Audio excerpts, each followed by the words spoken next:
Ya ahorita empezamos. Ahorita empezamos.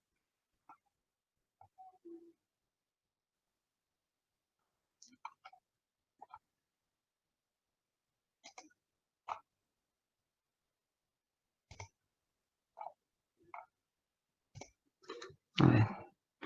Señorina. Señorina, no, proteína positiva.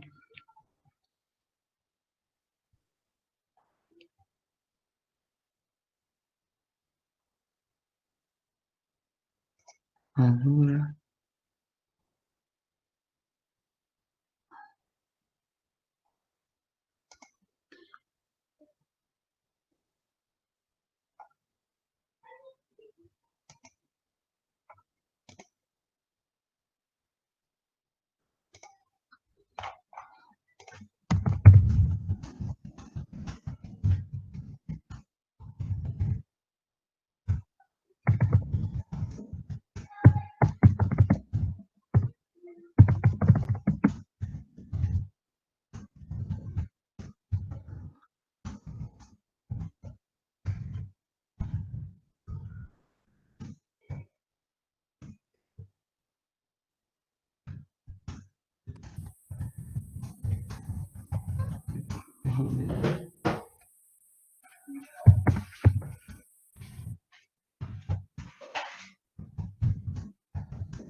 Está hablando la presidenta.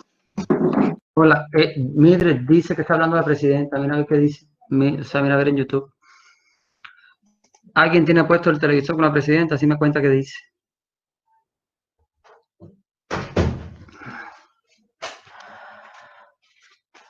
A ver qué dice.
A ver, chicos, vamos por 28. Vamos a dar unos segundos a ver si entra alguien más. Unos minutitos. Además, todo el mundo debe estar mirando a la presidenta, supongo. A ver qué dice.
pasar el link de la clase. Es este de aquí. Lo están pidiendo. Aquí está.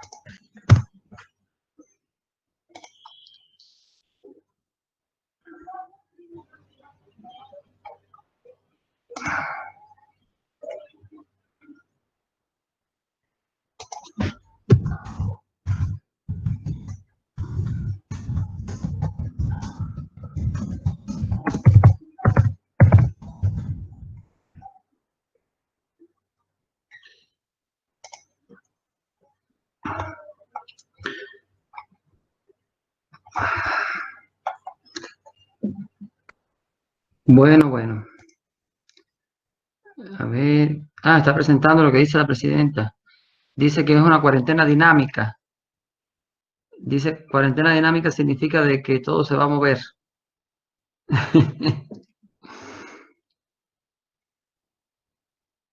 No se escucha poner el audio. No se No. escucha. Pero lo que más me gusta es la tortuga ninja. Me mata la El 10 tortuga de ninja. mayo dice. Ah, cuarentena. El 10 de mayo, pero una cuarentena dinámica. O sea, va a flexibilizar cosas. Después del 10, creo. Mm, claro, pero seguramente a partir de ahora van a abrir varias cosas. A ver. Deben abrir varias cosas seguramente. A ver, déjenme decirle. A ver. A ver. Seguramente lo que pasa es que seguramente desde aquí hasta el 10 van a ir abriendo algunas industrias y demás. Industrias y cosas que seguramente pueda movilizar su personal, ¿no? La clave de lo que se termina no es el transporte público. Ahí está la clave. Cuando el transporte público se abra, es el principal problema. Vamos a ver. Todo vuelve con el transporte. Claro, ese es el problema, ¿no? Claro. O sea, mientras tanto, ellas seguramente van a permitirte que las empresas que puedan movilizar a su personal lo movilicen, pero a su personal, o sea, con sus recursos, ¿no? Con sus medidas de seguridad. A ver, seguramente la universidad cuando ya pueda abrir va a poner cámaras de esas que nos van a llenar de lavandina por todos lados.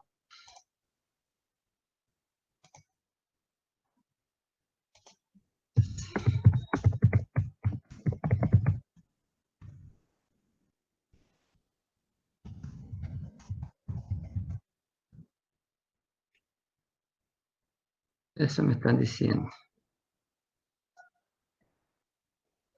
Bueno, vamos a ir comenzando. Les decía a los que ya han ido entrando que por favor que ingresen que vayan dando su asistencia mediante la aplicación que nos enviaron, la aplicación que les pasé al grupo con la que tienen que marcar la asistencia. Por favor, porque así aparece directamente ¿cómo se llama esto? En el listado de la plataforma.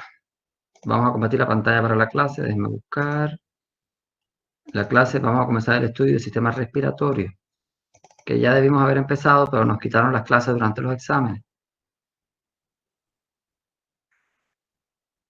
Muy bien. Vamos a ver, otra pantalla.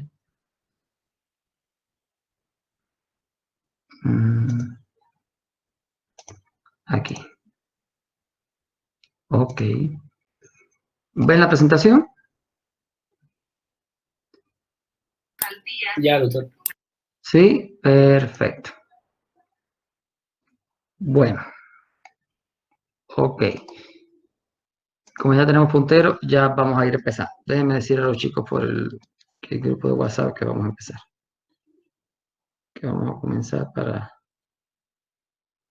tenerlo claro.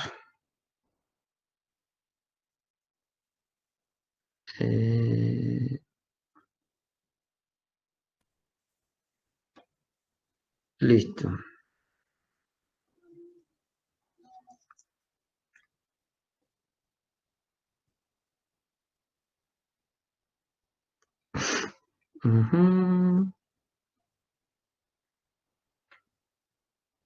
A ver, ¿dónde está el grupo?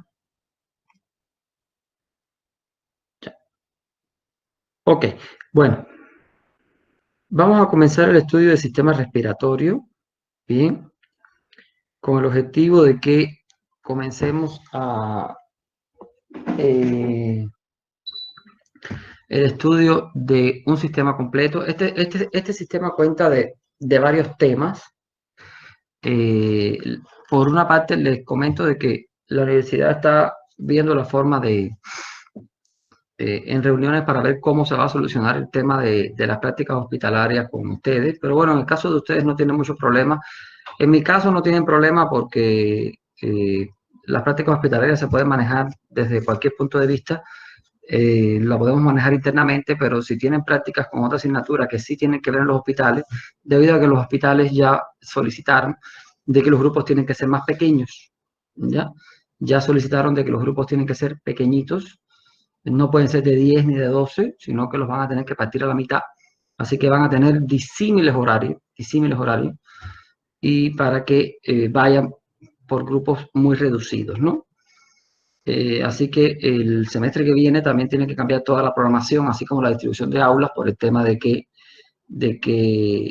van a tener que hacer sí o sí todas las teorías las van a tener que hacer en el horario de la tarde, ¿bien? Porque van a tener que destinar toda la mañana para la práctica, no van a poder tener teorías en la mañana debido a que no va a haber o sea, tienen que tener toda la mañana disponible para las prácticas debido a que van a tener que haber montones de sus grupos de práctica. Porque no solamente para este semestre como se pueda terminar, sino hay que prepararse para el orden que hay que tener para el otro. O sea, porque aunque para el otro ya podamos funcionar de una manera mucho mejor, de cualquier manera las normas de bioseguridad tienen que mantenerse de forma estricta. Más que ustedes tienen que estar ligados al ámbito hospitalario. El estudio del sistema respiratorio vamos a manejarlo con un orden distinto, porque a partir de ahora, quisiera saber si me escuchan todo bien. Perfecto. Sí, doctor. Okay. ¿Sí? Allá. Sí. Ok. Ya, en el orden del sistema respiratorio, a partir de ahora, todo lo que van a estudiar en semiología está enfocado a sistemas específicos. Ya dejamos atrás todos los exámenes, o sea, el examen físico general y regional. Entonces, todo lo que corresponde al examen físico, en este caso, regional, los exámenes físicos por sistemas, todos tienen un orden. Primero vamos a estudiar los síntomas, que todos los síntomas constituyen probables motivos de consulta, ¿bien? Y estos motivos de consulta los vamos a estudiar a profundidad en cuanto al concepto, clasificación, semiografía, ¿bien? Y posteriormente vamos a estudiar el examen físico, que eso es lo que vamos a combinar con la práctica, y posteriormente vamos a ver los síndromes de cada sistema. Y recuerden que los síndromes, desde el punto de vista conceptual, los definíamos como un conjunto de síntomas y signos. ¿Bien?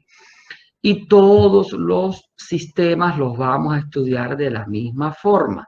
Respiratorio, cardiovascular, que son de este semestre, y cuando pasemos al segundo, o sea, a la semiología 2, digestivo, renal, endocrino, hemolinfopoyético, neurológico.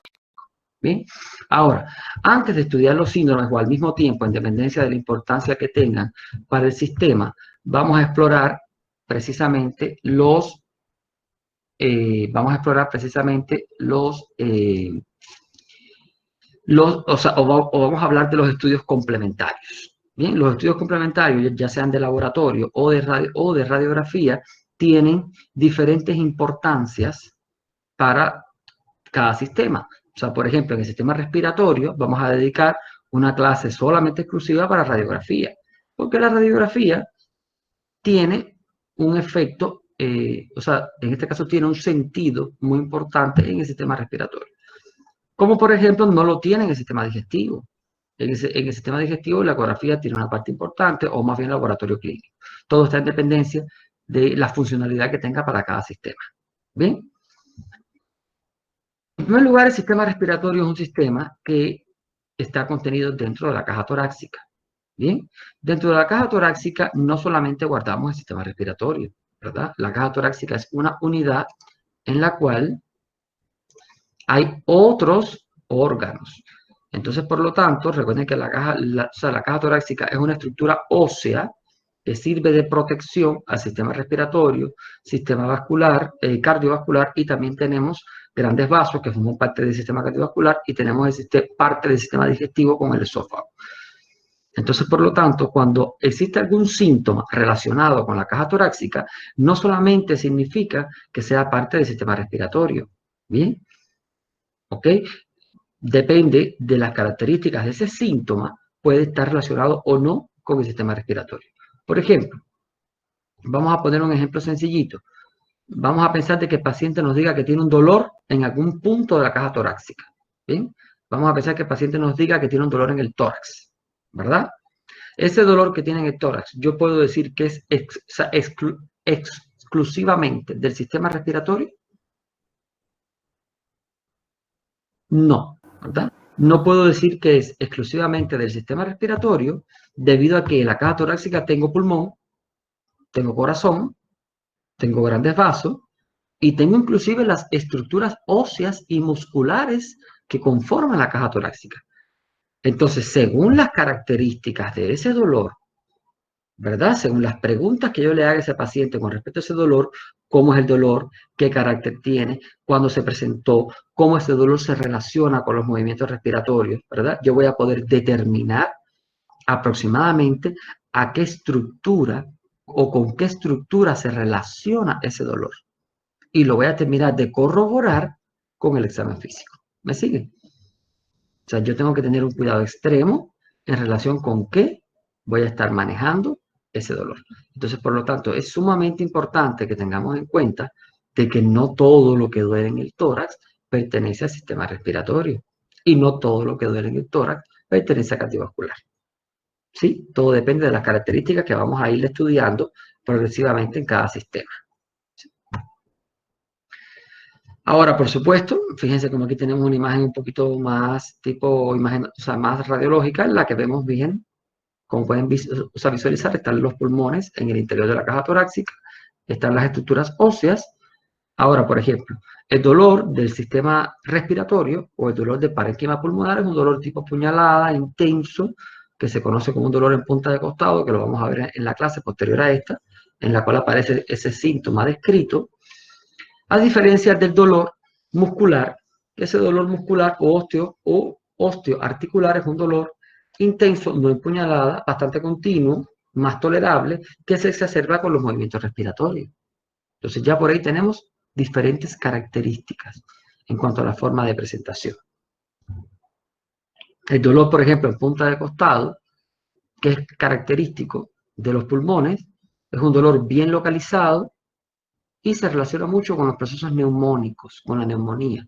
Entonces, ¿dónde va a estar localizado? Donde está el proceso neumónico. ¿De qué síntomas se acompaña? De calofrío, fiebre, malestar general, tos, expectoración y, por supuesto, seguramente disnea. En el caso del dolor de la caja torácica, ¿verdad? Por un dolor osteoarticular, por ejemplo, el dolor se localiza en un punto, como dolor somático bien localizado, que por supuesto se va a incrementar a la presión. Cuando usted presiona esa zona con los dedos, va a doler más, y no se acompaña de todos aquellos síntomas como dolor, o sea, en este caso como fiebre, escalofríos, disnea, ni ningún otro síntoma respiratorio. Es netamente dolor al tacto. Aquí tienen ambas estructuras del sistema respiratorio. El pulmón derecho, como bien ustedes saben, tiene 3 lóbulos, superior, medio e inferior, bronquios principales, con tráquea, y el izquierdo tiene el lóbulo superior e inferior, y aquí tenemos el corazón a este lado. ¿Ok? Ahora, con respecto al interrogatorio o la anamnesis, hay una serie de variantes que tenemos que tener en cuenta según las preguntas que vamos realizando, porque hay una serie de enfermedades que se asocian con mayor frecuencia a la raza, a la edad y al sexo o género, lo cual no significa que si eres de una raza u otra no te corresponde la enfermedad. Una cosa no tiene que ver específicamente con la otra. Mucho cuidado, ¿bien? No funciona exactamente así. Bien, por favor, cuidado en esa cuestión. Ahora, en este caso, ¿cómo lo hacemos o cómo funciona? Bueno, en primer lugar, en este sentido, cuando hablamos de raza, tenemos en este caso de que la tuberculosis pulmonar, por ejemplo, es más frecuente en los pacientes afrodescendientes, que son aquellos pacientes que o sea, que son pacientes de raza negra generalmente. ¿Por qué? Porque esto se basa en estadísticas y las estadísticas nos dicen de que el continente que más se ve afectado precisamente por la tuberculosis pulmonar es precisamente en este caso África. ¿Sí? Obviamente por un problema, por un tema de que la tuberculosis pulmonar se asocia con mayor frecuencia al VIH, ¿verdad? Se asocia con mayor frecuencia o se ve con mayor frecuencia en países en vías de desarrollo, como son los países africanos, se ve con mayor frecuencia en países que tienen sistemas de salud más precarios, como son los países africanos. Entonces, con mayor frecuencia, por eso es que se dice que se ve en este tipo de pacientes. ¿Bien? Por lo tanto, ¿para qué les tiene que servir esto a ustedes? Como indicador, ¿bien? De que cuando están en una emergencia, trabajando en una ciudad X, le llegan, por ejemplo, 4 o 5 pacientes de repente que recién han llegado de África o que de repente pueden ser hasta refugiados políticos. A mí me ha pasado, por ejemplo. Enseguida tienen que tomar determinadas precauciones, tanto para TB como para VIH, por la elevada incidencia que existe en sus países de origen. ¿Bien? Ahora, con respecto al cáncer broncogénico, es más frecuente en los pacientes de raza blanca. Obviamente porque en los países europeos, por ejemplo, las incidencias de cáncer son mucho más altas que en los países africanos. En primer lugar, porque tienen una esperanza de vida más alta y porque están en constante exposición a sustancias que tienden a ser cancerígenas con mayores frecuencias. Ahora, con respecto a la edad, también hay una serie de patologías que se relacionan con la edad. Por ejemplo, las neumopatías agudas es frecuente en todas las edades. ¿Qué significa? Las neumonías aparecen en cualquier edad. ¿Bien? Los procesos infecciosos del parénquima pulmonar pueden aparecer tanto en el niño como en el anciano, como en el adulto joven, no importa. Ahora, las bronconeumonías, que en realidad es un cuadro que se asocia, es un cuadro más agravado de la neumonía, porque abarca, por supuesto, no solamente parénquima, sino también bronquios, ¿verdad? Se ve, por supuesto, asociado, o se afecta en infancia y en la vejez. ¿Por qué? Porque son poblaciones de riesgo. ¿Sí? Los niños y los ancianos son poblaciones de riesgo porque tienen ciertos grados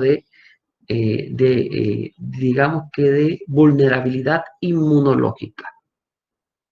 Entonces, tanto en la infancia como en la vejez, o sea, tanto los adultos mayores como los niños tienen una predisposición especial a tener bronconeumonía hacia poblaciones de riesgo. Ahora, el cáncer y la EPOC se ven en la edad adulta, en el adulto en la edad madura, que son generalmente los fumadores de larga evolución, etc. El asma bronquial es más frecuente en la infancia, no significa que aparezca solamente en esa edad, y la bronquiolitis también. Ahora, con respecto al género o sexo, cáncer y neumonía es más frecuente en el sexo masculino, al igual que las enfermedades ocupacionales, ya que generalmente son los hombres los que más se exponen a trabajo en las minas, fábricas y demás. Y la tuberculosis se ve frecuentemente en el sexo femenino. ¿Por qué? Porque la tuberculosis, sobre todo en los países subsaharianos, luego en los países africanos, afecta generalmente a las personas, a los miembros de la familia que menos alimentados estén. Y las mamás generalmente priorizan la alimentación de los niños por encima de las de ellas. Entonces, generalmente se llevan la peor parte de la alimentación familiar y son más vulnerables desde el punto de vista nutricional al germen, al Mycobacterium tuberculosis. Con respecto a la ocupación, vamos a dividir las patologías respiratorias que se relacionan con la actividad laboral, se llaman neumoconiosis, las cuales las dividimos en las neumoconiosis inorgánicas, que se dan cuando están producidas por la exposición del sistema respiratorio a sustancias inorgánicas como tal. Aquí tenemos la asbestosis, que se ve en las minas de asbestos, la talcosis en las industrias de cosméticas, siderosis en las de hierro, aluminosis, esquistosis, antracosis y las neumoconiosis orgánicas que se ven en la piscinosis, tabacosis, amiloidosis y la bagazosis, que es la más común en nuestro continente debido a a los centrales azucareros. O sea, el bagazo, ustedes saben que cuando se procesa la caña de azúcar genera como un polvillo, y ese bagazo o caña muy triturada, esa caña muy triturada, que se usa a veces para producir madera contrachapada, etcétera, etcétera. Esa madera contrachapada favorece, sí o sí, ese polvillo ingresa en la vía respiratoria y al final todas estas neumoconiosis generan fibrosis pulmonar. Fibrosis pulmonar es el fin de todas. Y la fibrosis pulmonar genera una reducción tremenda de la superficie de intercambio. En cuanto a los antecedentes familiares y personales. Bien, con respecto a los antecedentes personales desde el punto de vista respiratorio, ¿qué más me interesa? Si el paciente es asmático, señores, el paciente que es asmático para toda la vida. Bien, para toda la vida. Y aquí me refiero desde el punto de vista de que el paciente sí o sí, aunque no haya hecho un episodio de asma hace 100 años, sigue siendo asmático y tiene que constar en su historia clínica. Porque el paciente que es asmático nunca deja de ser asmático y por lo tanto necesita, sí o sí, necesita de cuidados en ese aspecto y necesita que ustedes como médicos lo sepan porque tiene hasta algunas restricciones de algunos medicamentos. Si ha tenido tuberculosis, o tiene, por supuesto, o se ha tenido, y si tuvo, si hizo el tratamiento completo, si es portador de VIH, ya que se asocia con frecuencia a la TB o a la inmunosupresión, si ha tenido neumonía o bronconeumonía, ya que pueden haber lesiones residuales en el parénquima pulmonar que son visibles a la radiografía, si es diabético o tiene, por ejemplo, lupus o alguna enfermedad del colágeno que lleve tratamiento inmunosupresor que le genera cierta vulnerabilidad en el sistema inmunológico. Y con respecto a los antecedentes familiares, tienen que preguntar las patologías que existen en la familia, preferentemente mamá, papá, hermanos, la suegra, o sea, recuerden, no es familia. Si hay, por ejemplo, carcinoma broncogénico, fibrosis quística, asma, y por supuesto si hay antecedentes de alguna rinitis alérgica, por ejemplo. Ahora, después de preguntar en la entrevista los antecedentes, vamos a la historia de la enfermedad actual. ¿Cómo existen varios tipos de historia de la enfermedad actual en el paciente respiratorio? Por ejemplo, tenemos historia de la enfermedad actual próxima o en lo que se refiere a patologías, a ver, ¿cómo le explico? Existen patologías que te dan historias de la enfermedad actual, de enfermedades que se producen de forma brusca y enfermedades que se producen de forma progresiva. ¿Bien? Existen las dos variantes. Cuando hablamos de enfermedades que se producen de forma brusca, hablamos, por ejemplo, del tromboembolismo pulmonar, por ejemplo, o el infarto pulmonar, que precisamente es lo que está ahora muy de moda en el mundo, porque supuestamente enfermedades como el COVID, se supone de que muchos pacientes mueren en el curso de un tromboembolismo pulmonar masivo, producto de la coagulación intravascular diseminada que se genera. Entonces, el infarto pulmonar genera un cuadro de aparición súbita en el cual el paciente tiene un dolor en punta de costado, intenso, ¿verdad? Asociado a una falta de aire,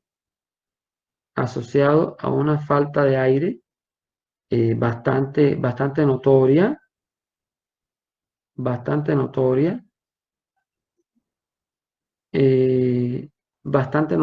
y esa falta de aire, es importante que tengan en cuenta que esa falta de aire lleva al paciente a la muerte.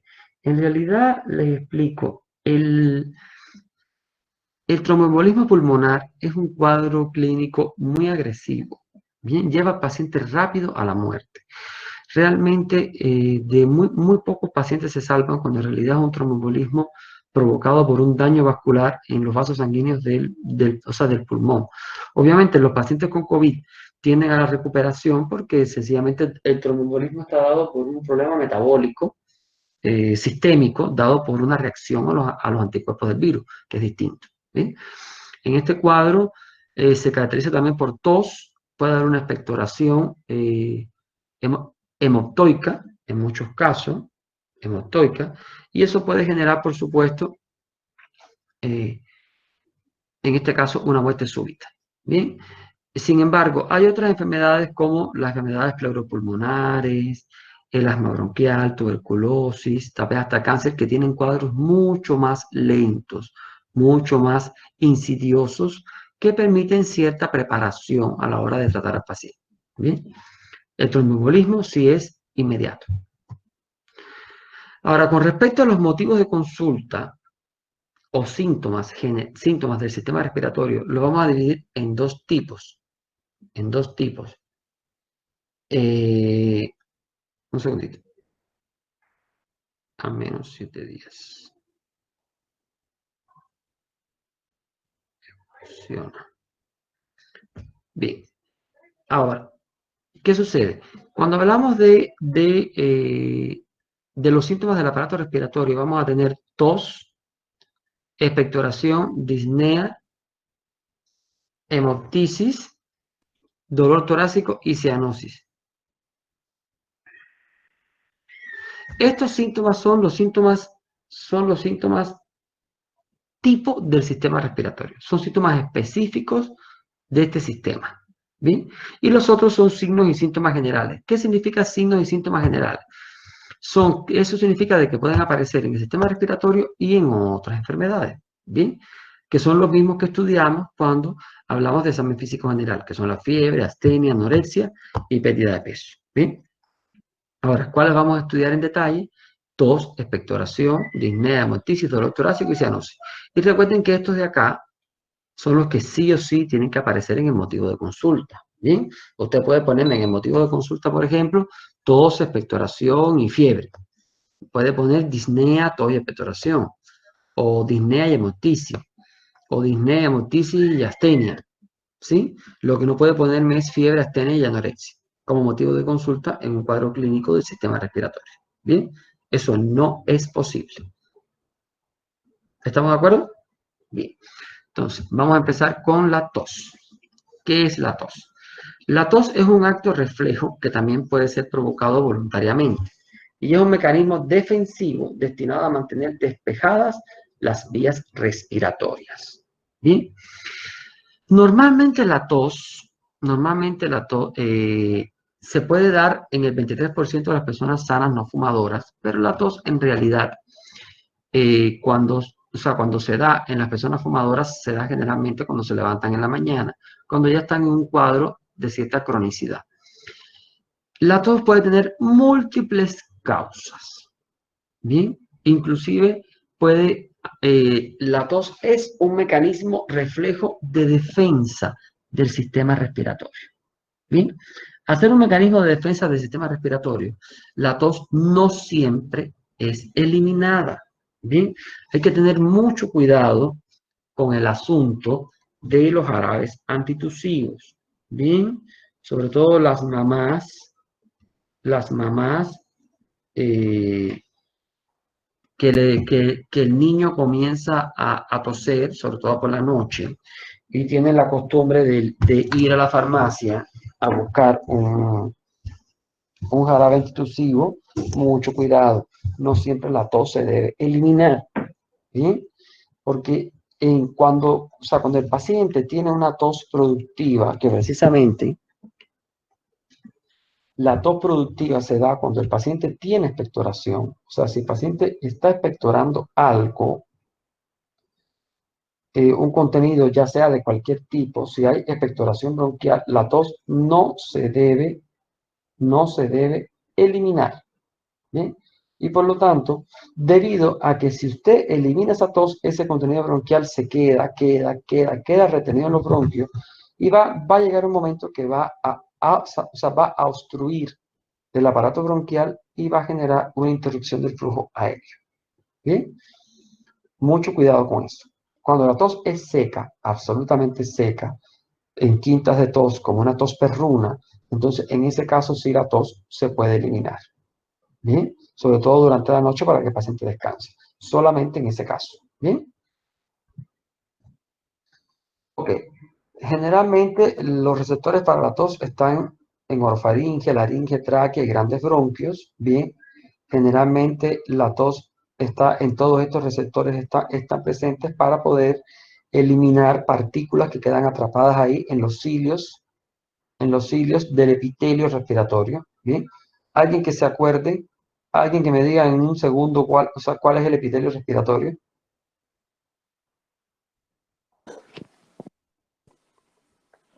Epitélio pseudoestratificado ciliado. Y le faltó la célula caliciforme. Casi, casi. No le di tiempo a buscarlo en internet, casi. Casi llega. Epitelio cilíndrico ciliado pseudoestratificado con células caliciformes. ¿Cómo no se van a acordar si ustedes son más jóvenes que yo? Bueno, por ahí debe haber alguien que tiene más edad que yo. A lo mejor no preguntar. Ahora, ¿qué pasa? La tos tiene tres fases fundamentales. Primero, hay una apertura de la glotis con inspiración.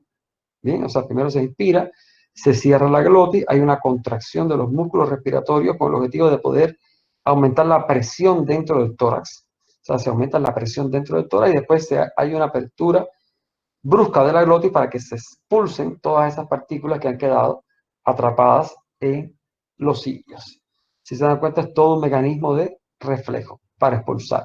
En este caso, por supuesto, cuando hay contenido bronquial, secreción bronquial, como no hay esa partícula, pues entonces se logra expulsar la secreción bronquial. La tos, ubíquese que es el único mecanismo para poder expulsar la secreción bronquial. ¿Bien? ¿Qué tenemos? Ok, esto es lo mismo.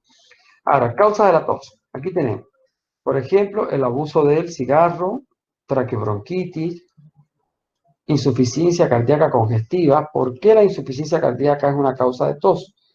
Porque en el paciente, esto señor, perdón un segundito, que una señora que me pregunta un tratamiento. Espera un momentico. Señora, es que no le puedo contestar porque estoy en clases online. El suero sí es por 2 días y la ampolla que le tiene que colocar en el suero son las ampollas de complejo B. Los antibióticos se colocan directo por la vena a través de una pestañita de un dispositivo que tiene el suero. La enfermera sabe cómo colocar.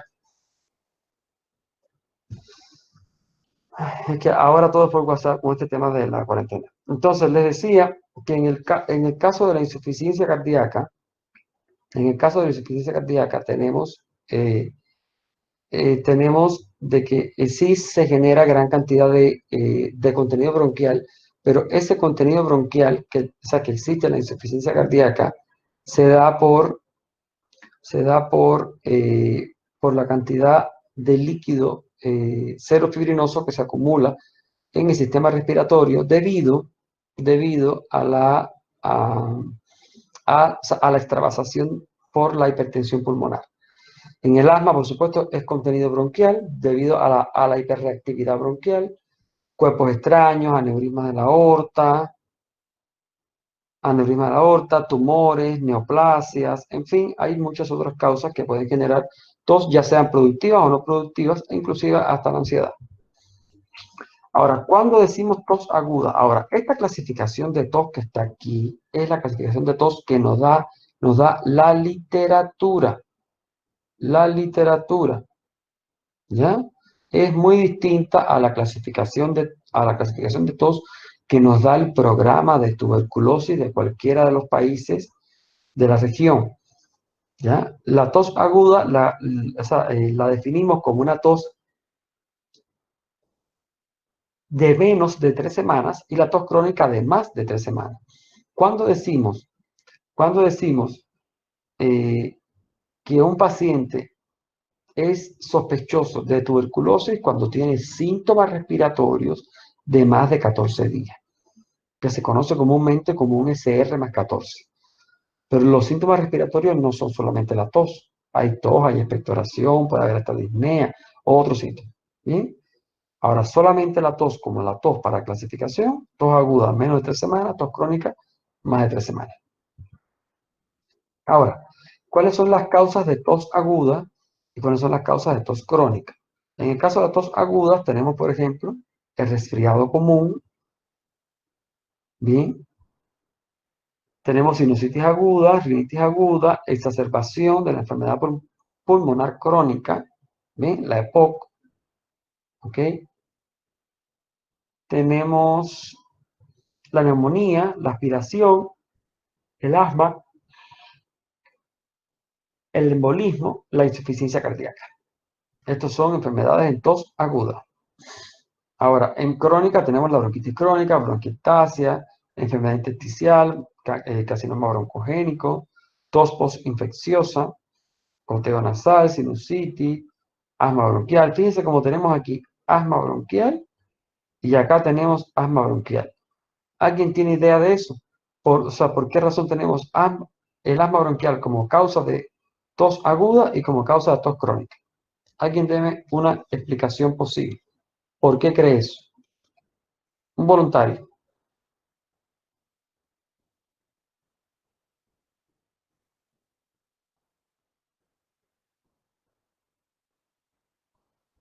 Vamos, voluntario. A ver, Antonio Elcio.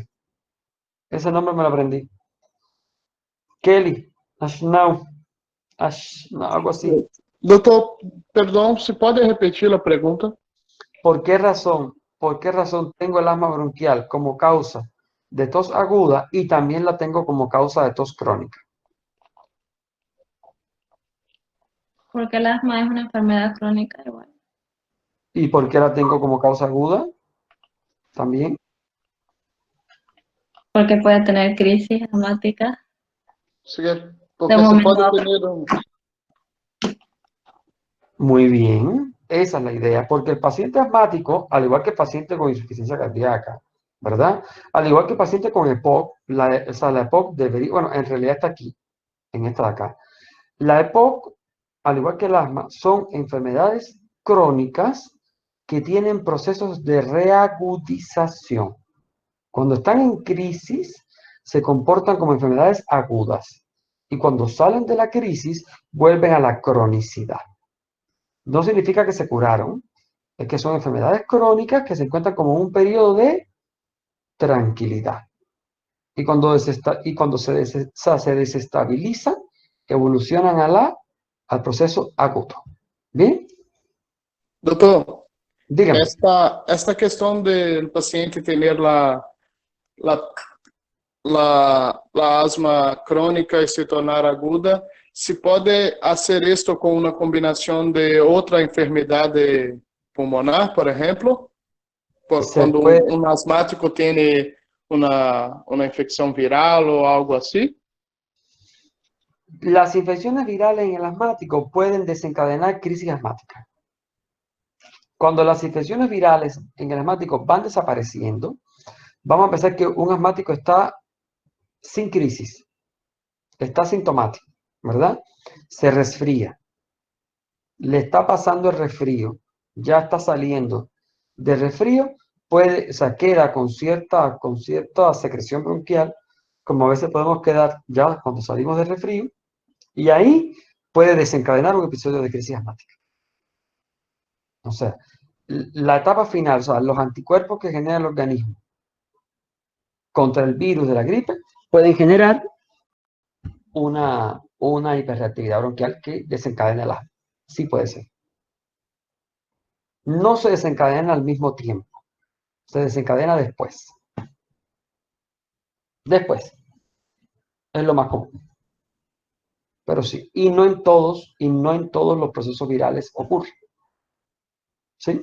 Por ejemplo, el asma no constituye una comorbilidad importante para el COVID-19. No la constituye. No desestabiliza el proceso asmático en pacientes con, para que vean, ¿no? No genera un gran problema. Todo depende del virus. Ahora, con respecto a las características de la tos, hay tos que puede ser seca o irritativa, que es la tos que generalmente es de vía aérea superior, laringe. Tos húmeda, la tos húmeda es la tos que tiene expectoración.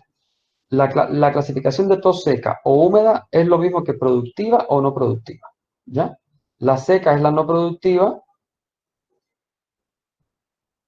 y la húmeda es la productiva. ¿Ok? Ahora, la tos quintosa es la tos que evoluciona como quintas de tos. ¿Bien? ¿Qué significa quintas de tos? ¿Qué significa quintas de tos? Las quintas de tos significa de que el paciente tiene episodios de tos así, digamos que bruscos, o sea, el paciente está de repente tranquilo, sin síntomas, y de repente comienza a tose, tose, tose, tose, tose. Son como crisis de tos continua en un episodio determinado de tiempo que puede simular inclusive un ahogo y después desaparece de forma espontánea. Así como aparece, desaparece. La tos perruna, la tos perruna es la tos que se caracteriza por ser una tos, bueno, así como se llama, ¿no? De la misma manera que tose el perro. O sea, es una tos como desgarrante totalmente. La tos metálica se refiere como una tos extremadamente, pues, o sea, es una tos muy parecida a la perruna, pero puede generar como una expectoración tipo sanguinolenta. Y la tos emetizante es la tos que genera vómito. Bien, la tos emetizante es la tos que genera el vómito. Es muy común, por ejemplo, en los niños pequeños. Los que son padres y madres en este grupo, saben de que el bebé, por ejemplo, los niños cuando son pequeñitos, sobre todo menores de 1 año, menores de 2 años, entre 0 y 2 años, cuando recién han tomado leche o han comido y tienen accesos de tos, tosen y vomitan. Y cuando vomitan, se acabó la tos. ¿Sí o no? Eso no falla. Vomitan y se acabó. Es muy característica la tos emetizante. Al igual que está la tos emetizante en el tuberculoso es muy frecuente. ¿Bien? Ahora vamos a ver los tipos de expectoración. Por ejemplo, la expectoración mucosa o puede ser incolora también. La incolora es tipo de infecciones víricas y la mucosa es característica de los pacientes que fuman. La mucosa tiende a ser verdosa, verde claro. ¿Bien? Espumosa y rosada, se ve en el edema agudo del pulmón. Algunos libros la caracterizan como asalmonada, como el color del salmón. ¿Bien? Ustedes saben que el salmón tiene un color así medio rosadito, como el color del cursor, del puntero, y como un rosado pálido, ¿no? Purulenta es amarilla, amarilla. En las bronquiectasias, neumonías bacterianas. Gelatinosa, como gelatina, característica del neumococo. Con sangre se puede ver en la tuberculosis, en la bronquiectasia. Y según el horario, la clasificamos en tos matutina, que se ve en la tuberculosis, bronquiectasia y alergia. Tos nocturna, en la insuficiencia cardíaca y el asma. El asmático también expectora mucho durante la noche, al igual que la insuficiencia cardíaca. En ambas enfermedades, el paciente no tolera estar mucho tiempo acostado, tiene que estar sentado. Y la tos, la tos en este caso, con alimentos, o sea, que se relaciona con después de comer los alimentos, es como una tos postprandial. Se ven las fístulas traqueosofágicas, hernias hiatales o divertículos. Factores desencadenantes de la tos. ¿Qué me puede desencadenar la tos? ¿Qué me puede generar cierta producción de la tos? En primer lugar, la ingesta, sobre todo en los pacientes menores. Cuando recién comen, se llenan, comienzan a toser. El decúbito. La posición de decúbito también es una posición que frecuentemente generan tos. El ejercicio, cambios posturales, horarios, fármacos. Los fármacos que generalmente generan tos son los fármacos como los inhibidores de la enzima conversora de la angiotensina. Son los que generan tos con más frecuencia. Bien, ustedes saben cuáles son.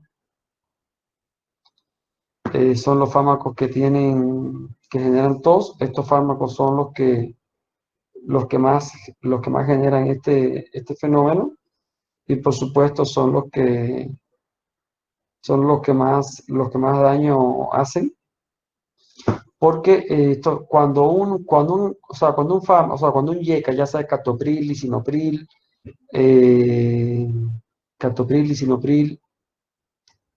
o enalapril, generan tos.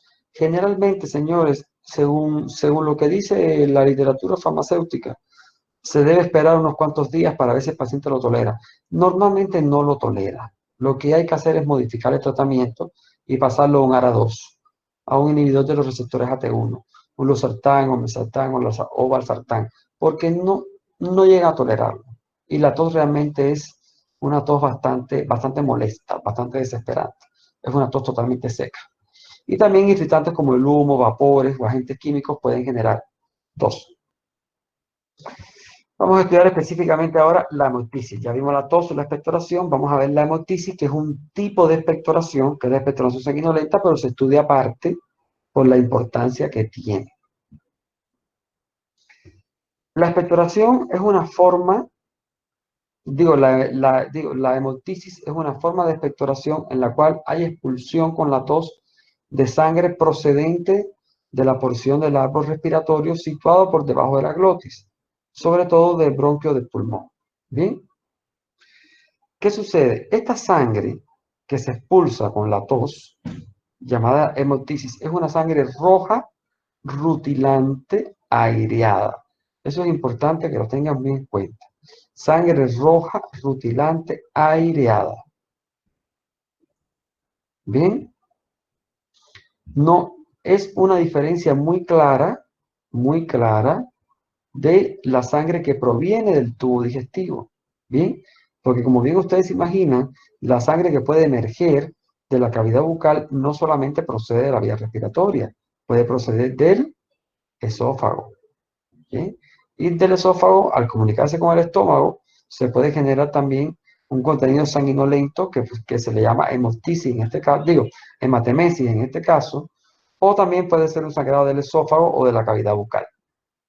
Pero la diferencia con respecto a la hemoptisis es que la hemoptisis es una sangre roja, totalmente roja, brillante, como la sangre arterial, y tiene burbujitas de aire. Ahora, esta clasificación siempre pregunta examen. ¿Cómo clasificamos la hemoptisis? Leve cuando ocurre aproximadamente menos de 30 ml por día. ¿Bien? Moderada cuando hay de 30 a 200 ml por día. Severa cuando tenemos de 200 a 600 ml de 200 a 600 ml por día.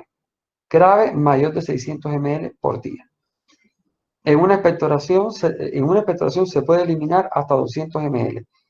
Imagínense que el paciente puede entrar en shock hipovolémico por obstrucción de la vía aérea o por el volumen de sangre perdida. Ustedes, cuando les toque rotar por la sala de tuberculosos, en caso de que tengan que rotar en algún momento, hay pacientes que pierden, señores, litro y pico y 2 litros de sangre en un día, que hay que transfundirlos. ¿Bien? Llega un momento que por protocolo hay que sedar al paciente. La única forma que podemos hacer que el paciente deje de expectorar hemoptisis es sedándolo. Hay que sedarlo para que se detenga. Se le seda y el paciente se duerme para que deje de expectorar. Si no, no se detiene y el paciente se desangra. Bien. O sea, puede entrar en choque hipovolémico por hemorragia. Hay que hacer hemograma corriendo, hay que transfundir para reponer el volumen perdido. Ok. Aquí tenemos la diferencia en cuanto a las características que podemos manejar en cuanto a lo relacionado con la sangre perdida, la expulsión de sangre por la boca, pero dada por la hemoptisis, y la sangre perdida por la hematemesis. Bien, en cuanto a la hemoptisis, por ejemplo, la sangre es expulsada por la tos, o sea, la sangre que se expulsa está mediada por la tos, es de un color rojo, rosado o espumoso por el aire, está acompañada de saliva, Hay clínicas respiratorias acompañantes. Esa hemoptisis no sale del aire. O sea, ya ese paciente lleva días con tos, lleva días con otro tipo de expectoración, como esputo con sangre días previos, hay disnea, el pH es alcalino, no hay melenas. Las melenas se refiere a las heces con sangre digerida. No suele causar anemia salvo que sea masiva. Hay disnea y por supuesto hay que hacer una broncofibroscopía. Y en el caso de la hematemesis, que es el vómito sanguinolento, bueno, la sangre es expulsada con el vómito, es rojo oscuro, negruzco, con pozo de café, se ve con restos alimenticios, a diferencia de la hemoptisis, que viene con saliva. Hay clínica digestiva, náuseas, dolor abdominal, etc. No hay esputo previo, el pH es ácido, hay melena, hay anemia, no hay disnea y se hace una endoscopía previa, por supuesto. Bueno, esto es más o menos lo mismo que tiene que ver con los síntomas. Esto no es tan importante. Vamos a las pruebas diagnósticas, que vamos a entrar un poquito en las pruebas diagnósticas que debemos hacer en el sistema respiratorio para que las vayamos conociendo, pruebas generales, ¿ya? Porque después vamos a ver en detalle la parte de radiografía. Primero vamos con el examen de esputo. Bien, en el examen de esputo, ¿qué vamos a visualizar? Primero que nada, vamos a tener tres tipos de variables. Vamos a ver varios exámenes. En el examen de la secreción bronquial, primero que nada, vamos a evaluar. Lo primero que se hace es que se hace un examen de la secreción bronquial que se llama baciloscopía. Esa baciloscopía, y tienen que ir anotando por ahí, se clasifica en baciloscopía simple o seriada. Cuando hablo de baciloscopía simple, hablo de una sola muestra, y en esa muestra se visualiza a ver si vemos alguna bacteria. La baciloscopía simple casi nunca se usa, producto de que en una sola muestra es muy difícil que yo vea algo. Para eso se usa la baciloscopía seriada, en la cual se toman 3 muestras de secreción bronquial 3 días seguidos por la mañana, a primera hora. El paciente no debe hacerse ningún enjuague bucal, no debe lavarse los dientes y se le da agua, un vaso de agua o medio vaso de agua, y la primera expectoración de la mañana se recoge. Se hace 3 días seguidos para ver si se puede visualizar el bacilo de la tuberculosis o algún otro bacilo. Esa es la baciloscopía seriada, 3 días. Y lo otro que se hace es la secreción, el cultivo de secreción bronquial o cultivo de esputo. Voy a dejar de compartir un momentico para enseñarles cómo se reporta el cultivo de esputo. ¿Ya dejaron de ver la pantalla? No. Sí. Voy a buscar un segundito un documento de Word para enseñarles cómo es. Denme un segundo. Denme un segundito. Ya. Un segundito.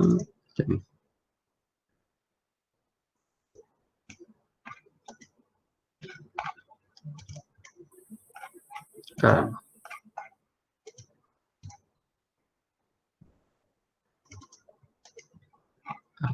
Aquí.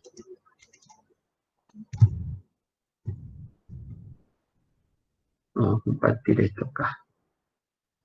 ¿Dónde está la clase? Se me perdió. Aquí.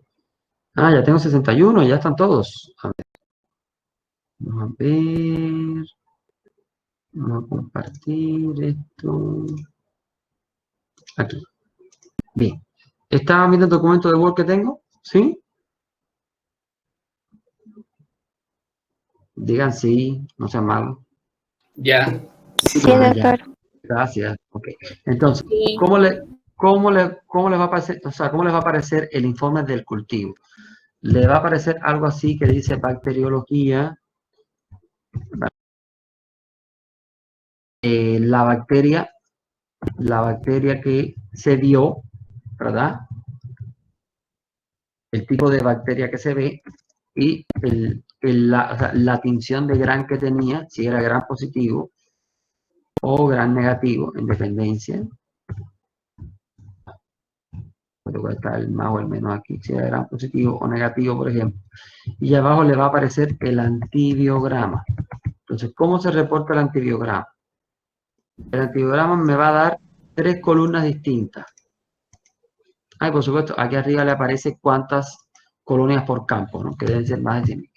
El antibiograma se reporta en 3 columnas. Va a aparecer aquí, algo así, una columna 3, no lo quiero hacer así, perfecto.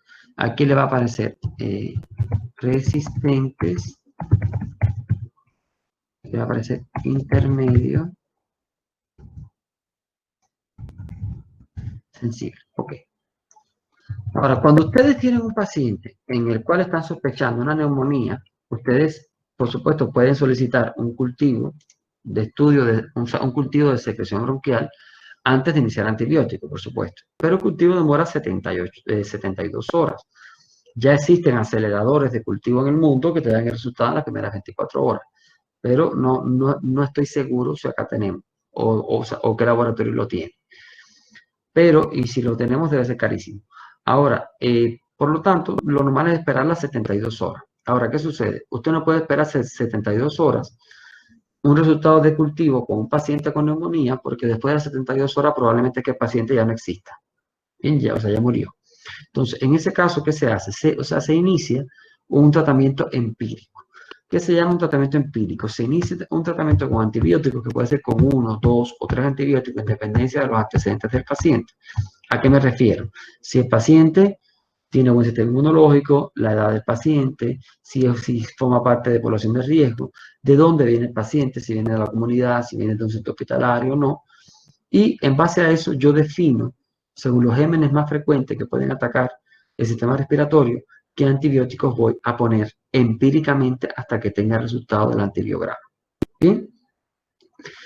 Si logré hacer el antibiograma, espero las 72 horas. Y cuando me va a llegar un reporte con estas características.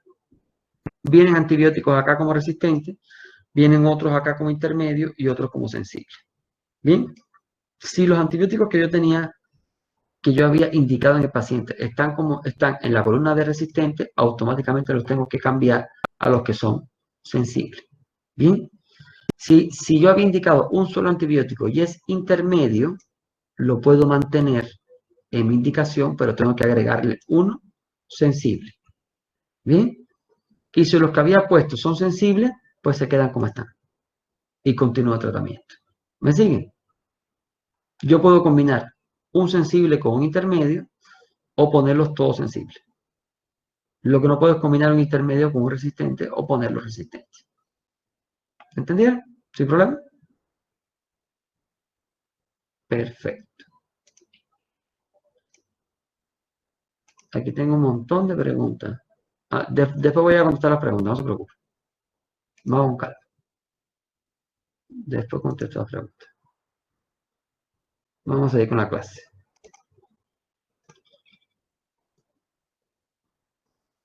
Dice que la cuarentena se mantiene hasta el 10 de mayo, pero el 11 empieza a abrirse todo por etapas, por zonas, por etapas. Hay toda una explicación de cómo se va a ir abriendo el país. Después hay que verlo con calma. Ay, perdón. Tengo que compartir la pantalla primero. Antes de seguir con la presentación. A ver.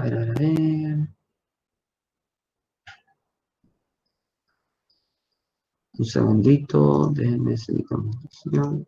Aquí está. Ahí está. Ya. A ver. Madre mía, aquí. Ok.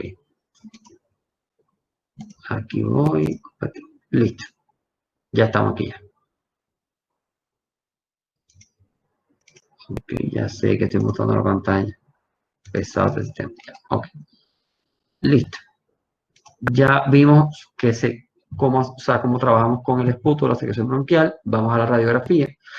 La radiografía sigue siendo la base, una de las bases más importantes del sistema respiratorio, sobre todo porque es una prueba no invasiva.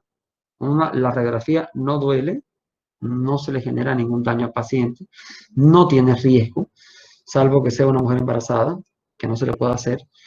Y lo bueno que tiene es que cualquiera que sepa la puede interpretar. Por lo tanto, al ser tan económica, tampoco invasiva y no tener riesgo, hay radiografía en prácticamente todos los centros de salud en casi todas las partes del mundo.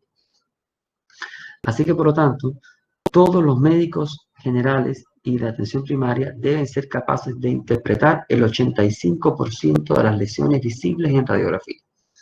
¿Me están escuchando? Así que vamos a entrenarnos muy bien para aprender a visualizar lesiones imagenológicas. ¿Ok? Eso es importante que lo aprendamos a manejar.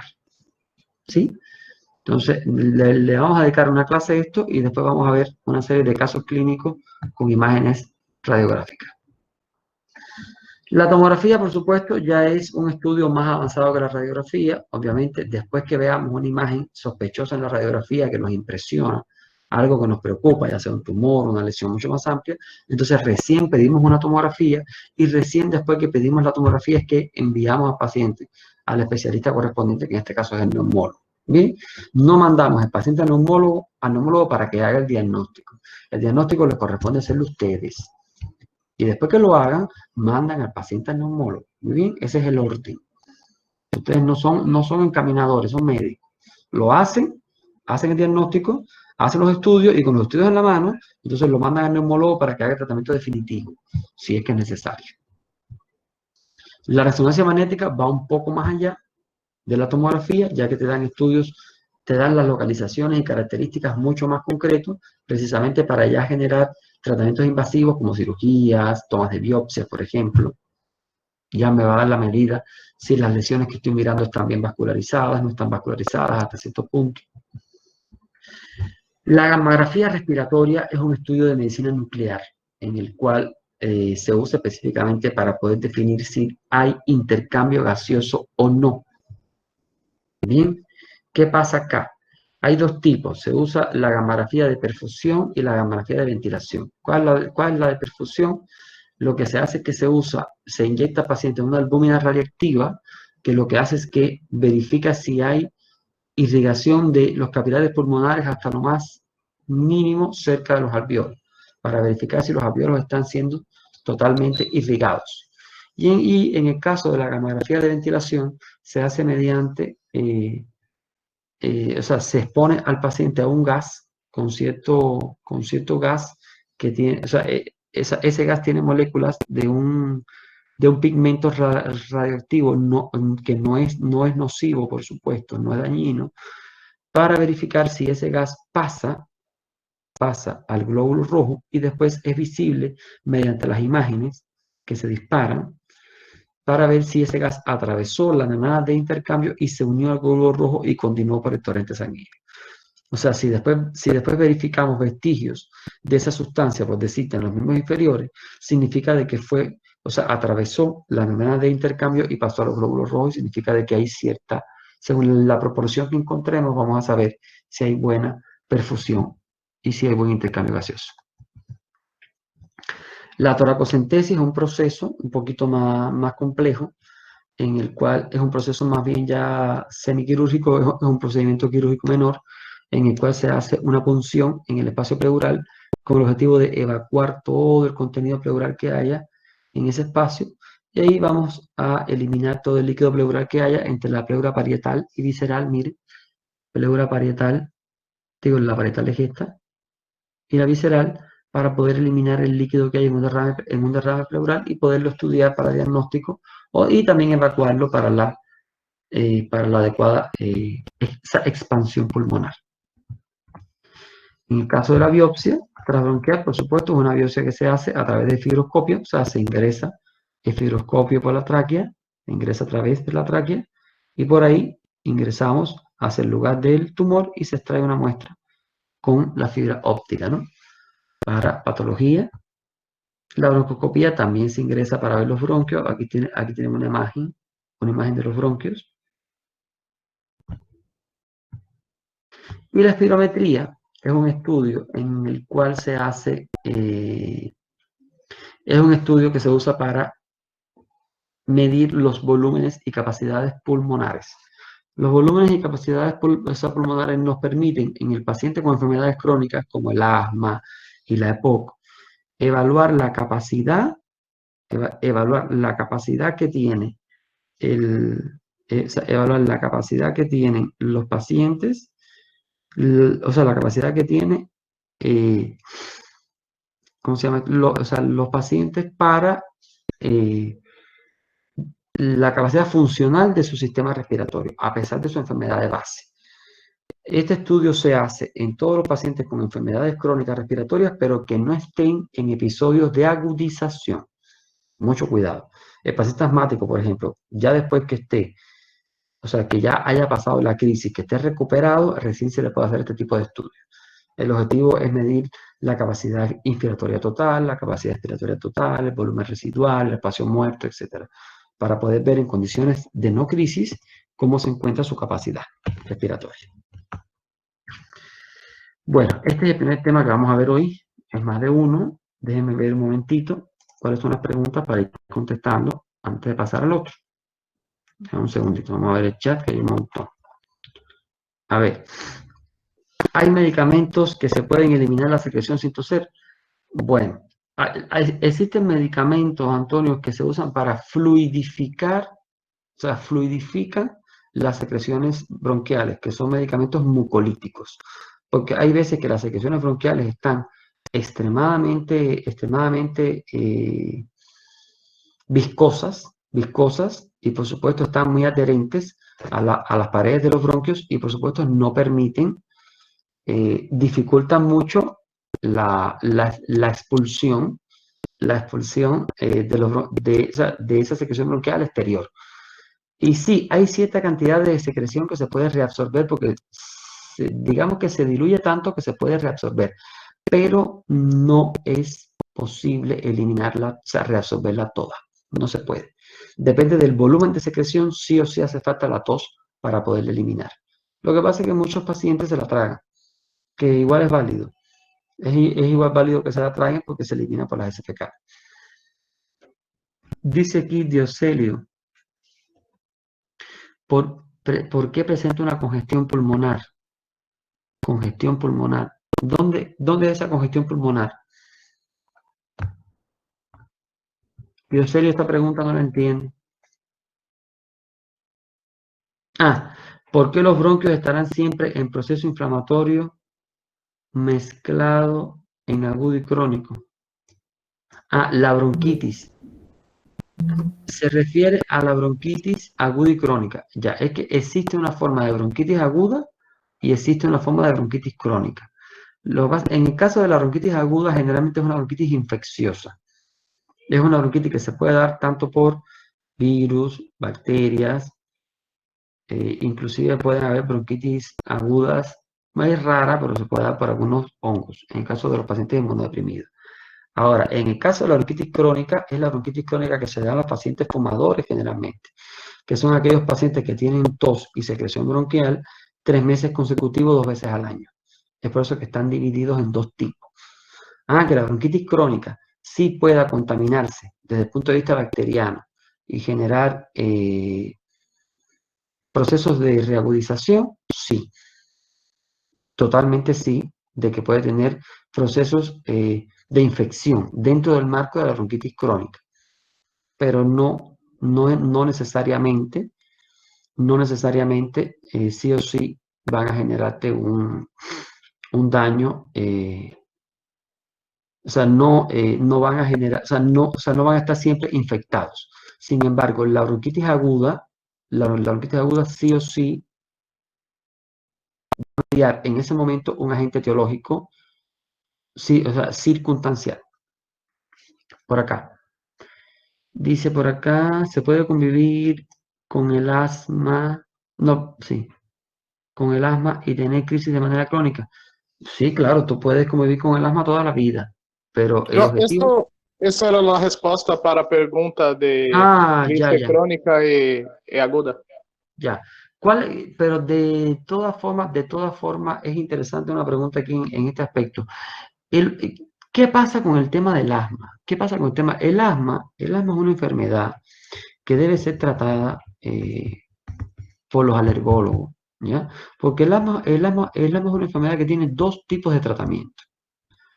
el tratamiento para la crisis y el tratamiento para la intercrisis. Y aquí es donde falla mucho el paciente asmático. El paciente asmático se preocupa mucho durante el periodo intercrisis, digo, en la crisis, pero durante el periodo intercrisis actúa como si con él no fuera. Y eso es un gran error, porque durante la intercrisis es cuando debe cumplir a cabalidad con su tratamiento para que no vuelva a repetir la crisis. Y hay varios medicamentos que se usan en la intercrisis y evitan que el paciente asmático caiga en crisis. Y cuidado, nosotros más adelante, debe ser a finales de este mes, del mes que viene, vamos a llegar a ver síndrome de asma bronquial y ahí vamos a hablar mucho del asma porque el asma es una enfermedad que se subestima mucho y es muy peligrosa. Y muchos pacientes de asma mueren porque es una enfermedad que se subestima. Se subestima por los médicos y se subestima por las enfermeras y se subestima por el paciente. Y cuando todo el mundo va a correr ya es tarde y el paciente asmático se muere y es un paciente muy recuperable. La tosferina sí es una causa de tos aguda, María Alejandra. Captopril, enalapril es captopril, enalapril y lisinopril. Son los tres que tenemos en este mercado. Esa fue como estaba contando la. Listo. Ok, vamos a proceder al segundo tema.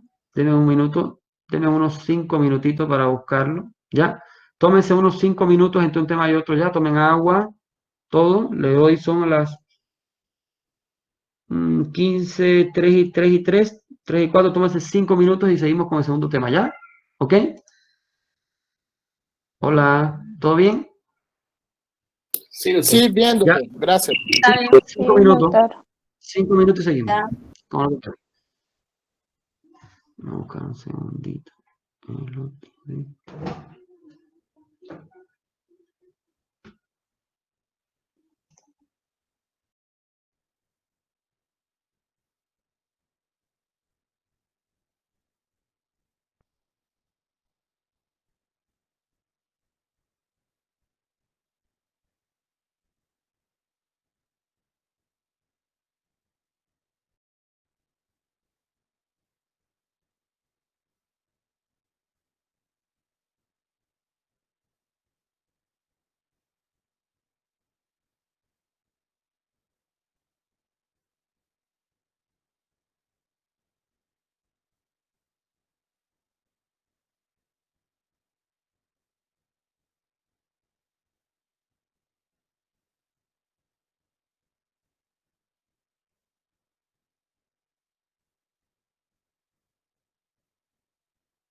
Bueno, vayan volviendo, que ya voy a empezar.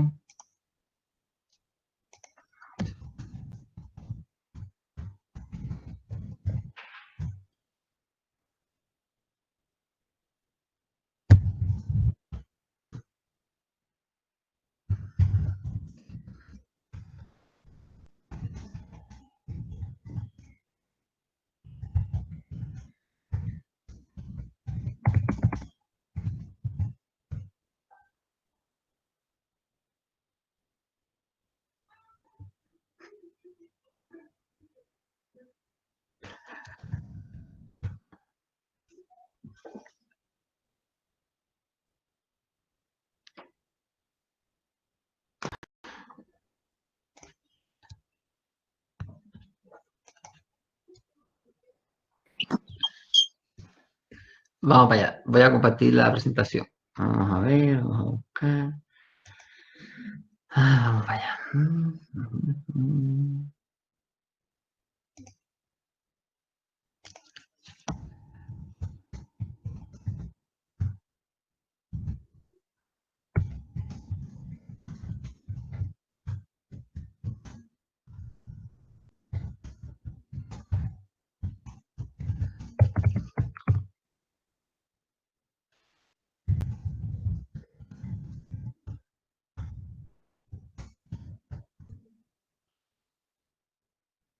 A ver, vamos para allá. Ya tomaron agua aunque sea, porque no les di tiempo ni a comer.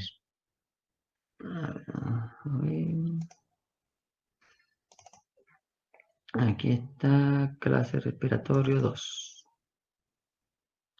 Aquí va. Perfecto. Vamos a... Sí, Alejandra puso unos dibujitos.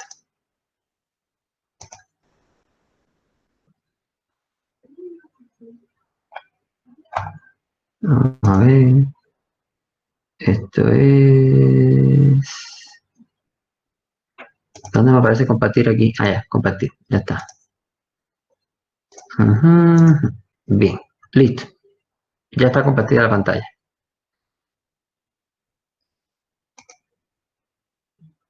Listo, seguimos entonces. Bueno, vamos a seguir con el estudio de los síntomas del sistema respiratorio. Vamos a hablar ahora del dolor torácico. El dolor torácico, como bien habíamos hablado al principio en la parte introductoria, es uno de los síntomas más controvertidos. En primer lugar, por el tema de las características semiográficas de localización, intensidad, pero sobre todo por la localización. Debido a que ya hemos hablado de que no todo lo que duele en el tórax corresponde al sistema respiratorio, ¿cierto? Debido a que en el tórax tenemos tanto como estructuras vasculares, tenemos esófago y además de eso tenemos sistema osteoarticular y muscular. Entonces, por lo tanto, no podemos asegurar que exclusivamente lo que tenemos en el tórax va a ser, el dolor que tenemos en el tórax va a ser exclusivamente del sistema respiratorio.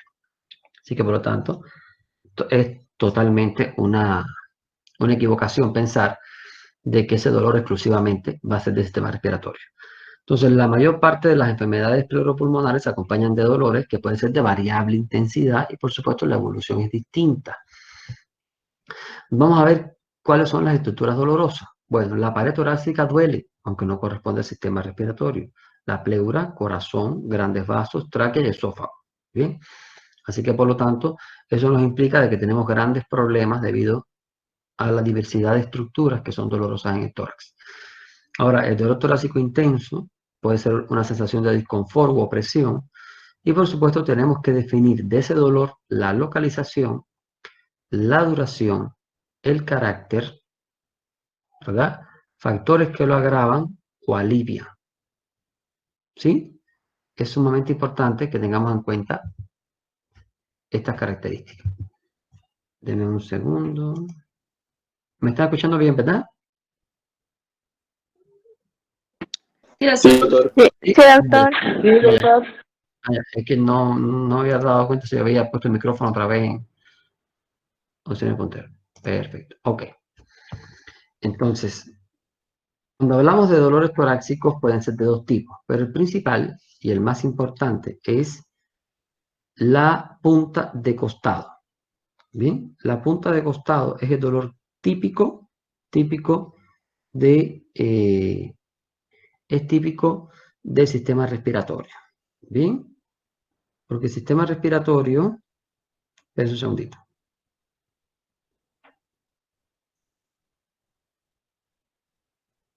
De los residuos.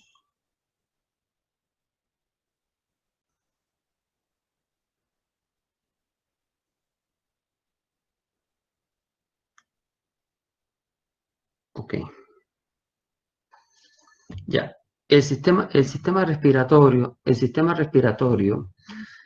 te da este dolor típico debido a que es un dolor que fue descrito en primer lugar por los franceses.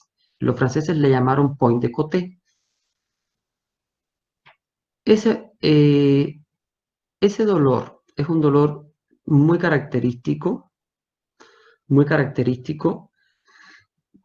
muy útil a la hora de hacer diagnóstico,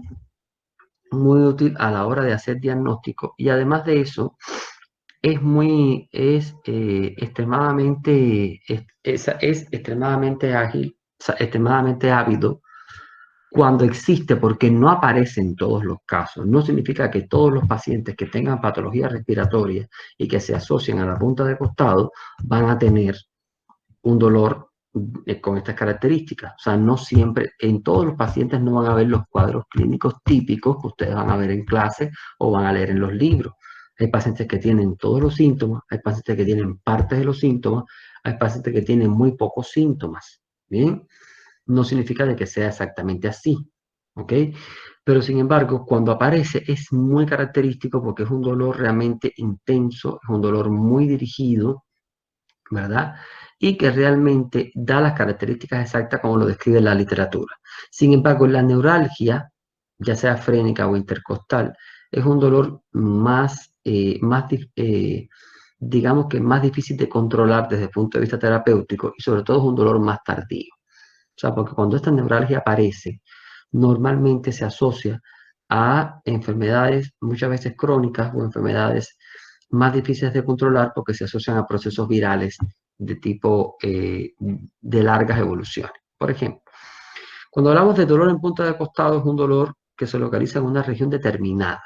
O sea, porque generalmente como se asocia a procesos neumónicos o en lugares muy específicos, está localizado. Es un dolor vivo, intenso, continuo, que se exacerba por los movimientos respiratorios, que significa que cuando el paciente respira, el dolor se incrementa, ¿verdad?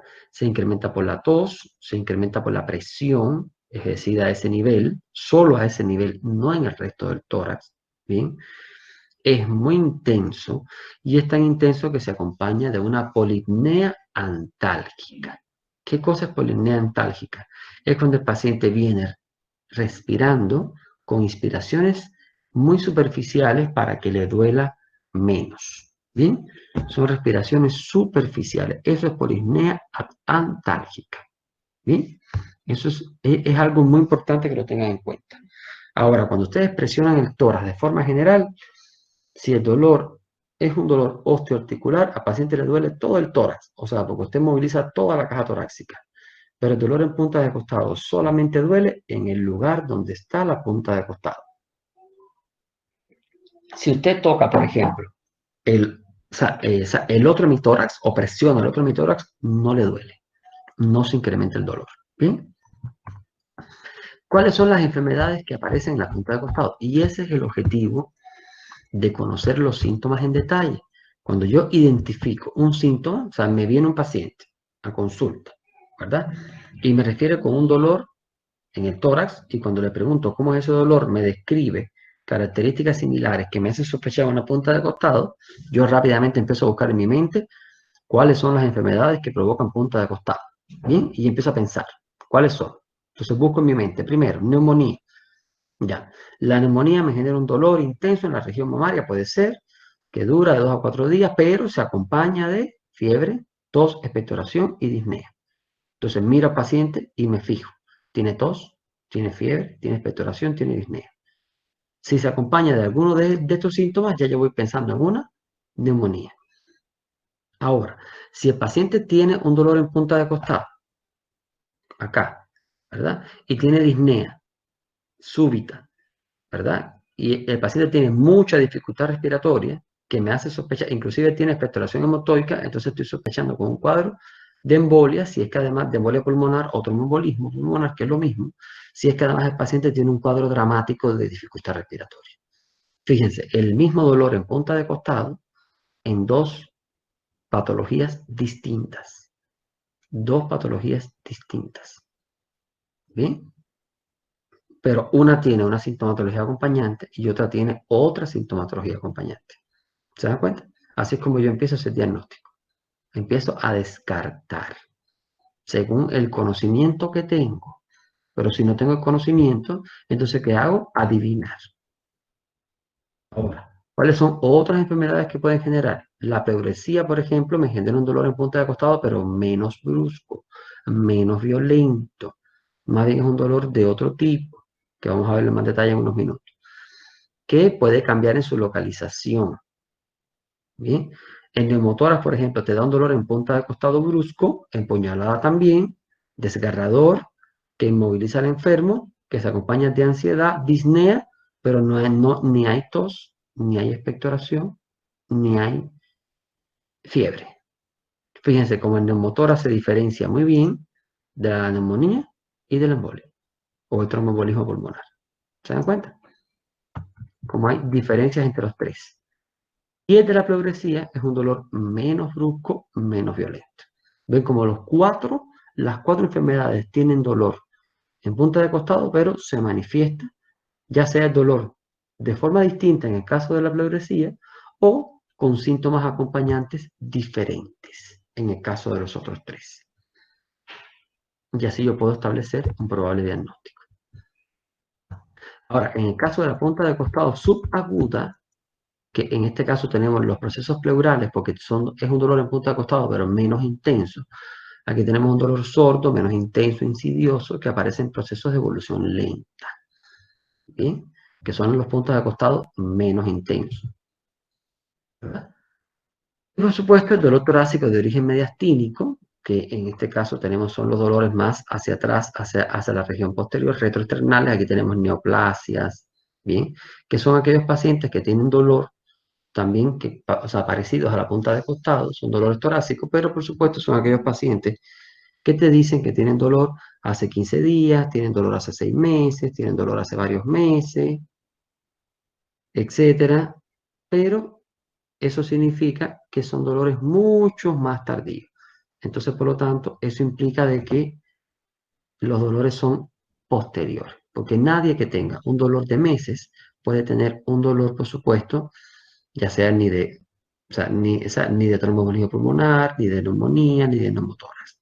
O sea, los dolores que tienen mucho tiempo de evolución obedecen a enfermedades crónicas como las neoplasias, por ejemplo. ¿Bien?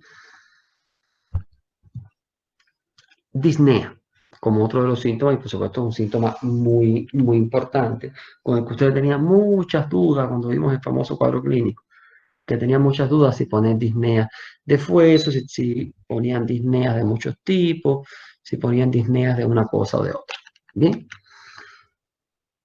En el caso de la disnea se refiere a respiración difícil o en realidad la disnea como concepto, un concepto más antiguo, pero que a mí me gusta particularmente más. La disnea es la sensación subjetiva de falta de aire. Es mucho más cómodo. Sensación subjetiva de falta de aire. Esa sensación generalmente es mucho más cómoda y el paciente tiene una sensación consciente y desagradable del esfuerzo respiratorio. ¿Bien? Esta sensación consciente y desagradable tiene como objetivo principalmente que necesita la participación activa de los músculos accesorios de la respiración. ¿Bien? Estos músculos, que son los músculos accesorios de la respiración, quiero que hagamos aquí un paréntesis, son los músculos intercostales que no están preparados para trabajar continuamente esforzados en el esfuerzo respiratorio. ¿Bien? ya que estos músculos son parte de la musculatura estriada, que son como el resto de los músculos estriados del cuerpo, llegan al agotamiento. Y cuando llegan al agotamiento tienen que detenerse y descansar. Bien. La visualización de los músculos respiratorios, vamos a ver un poquito más adelante cómo se caracteriza, puede generar signos clínicos de dificultad respiratoria. La disnea, desde el punto de vista semiográfico, tiene muchas formas de clasificación. Ahí la clasificamos en aguda o crónica, en primer lugar, progresiva o pasajera, o por su grado de intensidad la podemos clasificar en... permítanme un segundito. Déjenme cerrar aquí esto, que si no, esto nos va a volver totalmente loco. Ahí mejor. Perfecto. Aquí. Ya, mejor así. Ya. Puede ser ligera, con escasas molestias, con poca frecuencia respiratoria o normal, muy intensa, o cuando es muy intensa cuando se acompaña de trastornos de ansiedad, asfixia, cianosis, bradipnea, o el paciente inclusive tiene que asumir posturas de ortornea, que significa de que esté semisentado. ¿Bien? Puede ser lenta o gradual, brusco-paroxística. Fíjense cuántas clasificaciones tiene en la misma diapositiva. ¿Cuántas clasificaciones tiene en la misma diapositiva? ¿Bien? Ahora, mayormente, ¿cuáles son las que más nos van a interesar? Bueno, una de las que más nos va a interesar es cuando la disnea puede ser de esfuerzo o de reposo. ¿Para qué nos interesa? Para poder diferenciar la disnea respiratoria de la disnea cardiovascular. Porque la pregunta es, cuando la disnea puede aparecer a causa de un trastorno en el sistema respiratorio o puede aparecer a causa de un trastorno en el sistema cardiovascular. ¿Y qué pasa? Cuando usted clasifica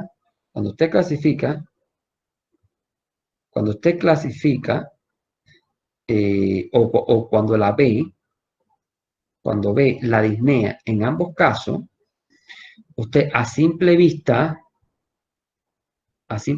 usted no puede definir cuál es. Usted sencillamente hace, o sea, mide o sea, calcula desde el punto de vista clínico la frecuencia respiratoria y se está dando cuenta que está alta en ambos casos. ¿Bien? Ahora, ¿cómo usted va a definir si es a causa del sistema respiratorio o del sistema cardiovascular? ¿Cómo lo va a definir? Por las características de esta disnea, por la semiografía de esta disnea.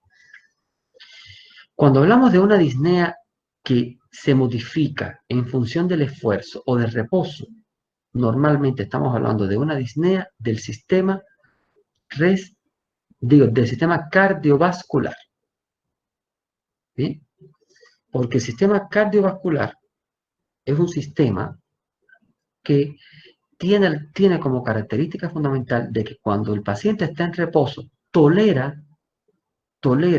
o sea, el sistema respiratorio logra tolerar la capacidad cardíaca que el paciente tenga. Pero cuando el paciente está realizando cierto esfuerzo, el corazón es insuficiente para bombear la suficiente cantidad de sangre que genere el transporte de oxígeno adecuado para ese esfuerzo, y por supuesto el paciente entra en fallo y comienza a presentar disnea. Por lo tanto, si la disnea que tiene el paciente se incrementa con el esfuerzo o aparece con el esfuerzo, esa disnea es de origen cardiovascular, no pertenece al sistema circulatorio. Digo, no pertenece al sistema respiratorio, aunque se exprese a través del sistema respiratorio. Ahora, si la disnea que tiene el paciente no guarda relación con el esfuerzo físico, entonces sí es una disnea del sistema respiratorio. ¿Entendido? Esto es importante que lo tengan en cuenta. ¿Bien? Ahora, cuando el corazón entra en un fallo, en una insuficiencia cardíaca muy avanzada, el paciente tiene disnea permanente. ¿Qué es lo que viene acá? Disnea permanente. Y eso se ve en las insuficiencias cardíacas funcionales grado 4. El paciente, aunque esté acostado y en permanente ortopnea, tiene disnea permanente. Y ahí va a ser difícil, ahí solamente van a determinar cuál es la causa de la disnea por los antecedentes. Ahora, cuando tenemos disnea paroxística nocturna, cuando el paciente está durmiendo plácidamente y de repente de repente se despierta con una disnea masiva que hace que el paciente no se pueda volver a acostar en decúbito supino, solamente pueda estar en posición ortogneica o semisentado y tenga que buscar una fuente de aire. Bien. Las patologías del sistema respiratorio no te generan una disnea, salvo que sea la embolia pulmonar, no generan o el neumotórax, no generan una disnea en cuestión de minutos. No ocurre así. ¿Bien? Sin embargo, la insuficiencia cardíaca sí en una noche te puede generar una disnea paroxística. ¿Bien? El paciente con una insuficiencia cardíaca camina 2 cuadras y comienza con disnea. Camina 1 cuadra y comienza con disnea. Depende de la reserva que tenga el corazón. ¿Sí? Aparte de eso, por supuesto, vienen los síntomas acompañantes como la tos, expectoración, etc. ¿Cuáles son los fenómenos subjetivos de la disnea? Denme un segundo.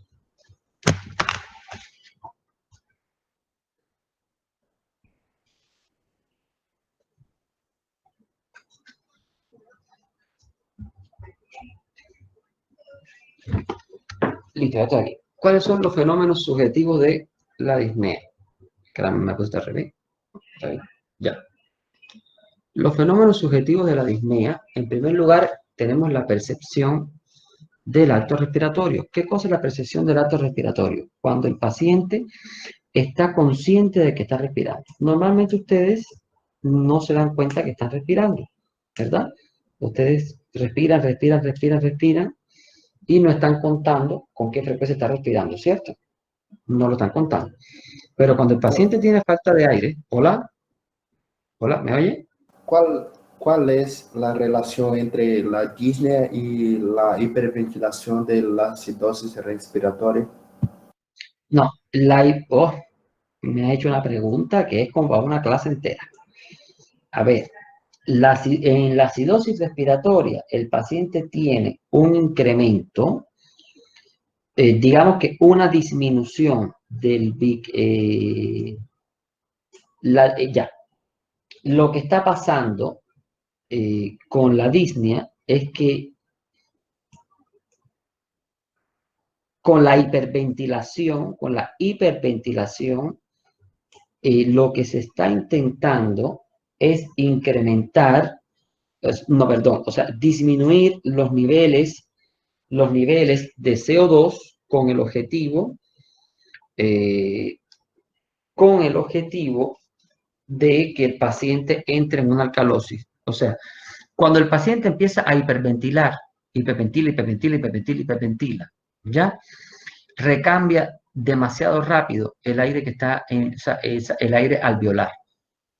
Al recambiar continuamente el aire alveolar hiperoxigena el espacio alveolar y los niveles de CO2 caen bruscamente. Y eso genera una alcalosis respiratoria. La alcalosis respiratoria contrarresta el estado acidótico. ¿Me entiendes? Por eso es que los pacientes, por ejemplo, cuando tienes un paciente o cuando tengas un paciente que ingresa a emergencia con una ansiedad, con un cuadro de ansiedad solamente puro, ¿verdad? Que esos pacientes con un cuadro de ansiedad llegan así, hiperventilando continuamente, ¿bien? Hiperventilan, por un estado de nervios, por una irritabilidad. Esos pacientes llegan en alcalosis respiratoria. ¿Y ya quién sabe qué tenemos que hacer? ¿Alguien sabe? ¿Alguien ha trabajado en emergencia alguna vez? ¿Nadie sabe? ¿No? Bueno, pues agarramos una bolsa que no tenga orificio, ¿no? Que esté entera, se la ponemos en la boca y lo hacemos respirar con el aire dentro de la bolsa. Le hacemos respirar continuamente su mismo aire. Su mismo aire. O sea, para incrementar los niveles de CO2. Incrementando los niveles de CO2, llevamos a la normalidad del pH.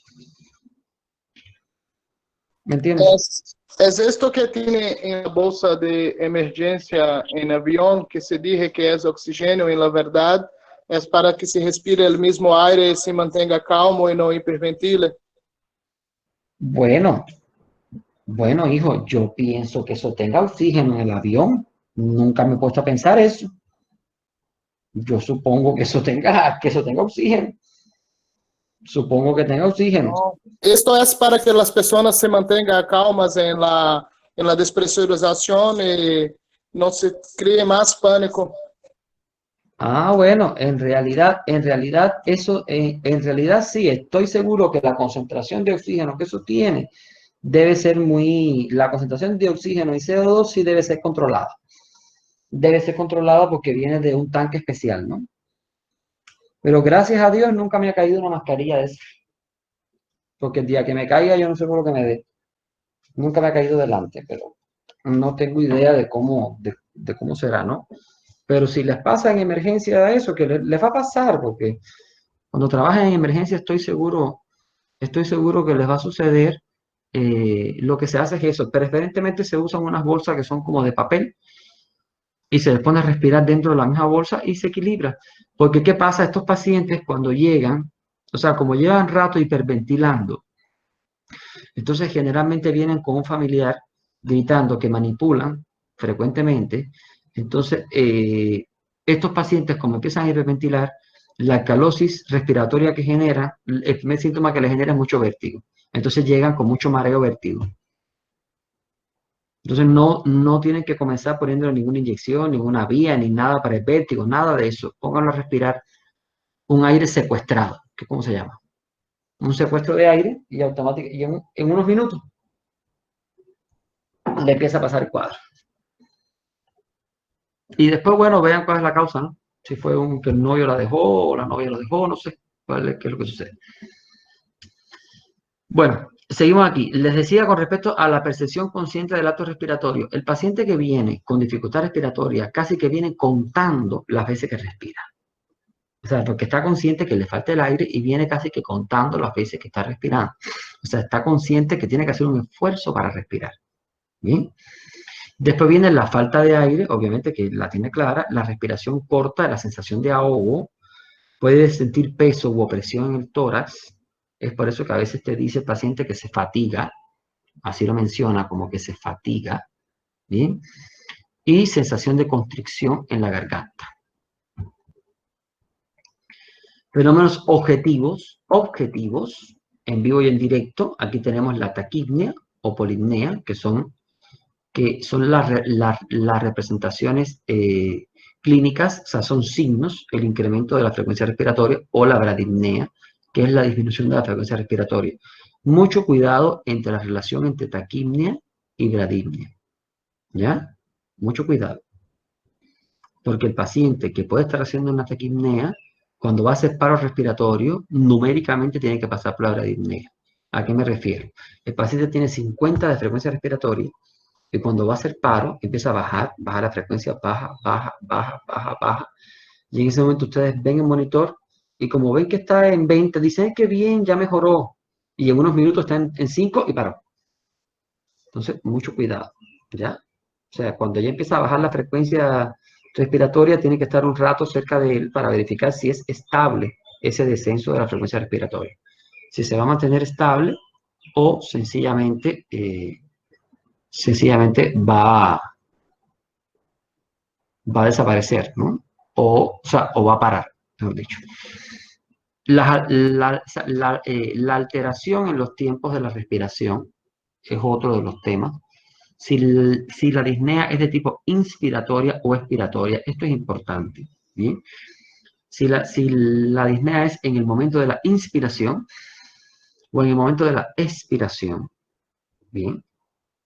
Depende de las circunstancias, en qué momento ocurre o no ocurre, y la alteración en el ritmo de la respiración. Y aquí tenemos los 3 tipos de arritmia respiratoria que tienen que saberse. La respiración de Cheyne-Stokes, la respiración de Kussmaul y la respiración de Biot. Son 3 tipos de respiración, ¿bien? Que tenemos que tener en cuenta. Respiración de Cheyne-Stokes, respiración de Kussmaul y respiración de Biot. Vamos acá. Entonces, vamos a hablar de la polipnea. La polipnea o taquipnea es el aumento de la frecuencia respiratoria de 16 a 20 veces por minuto, ¿bien? Que puede llegar de hasta 50 o 60. Es importante que tengamos en cuenta de que cuando la frecuencia respiratoria está tan alta, la alimentación está contraindicada, ¿bien? En cualquier tipo de paciente, ya sea un menor o ya sea un adulto mayor o un adulto joven.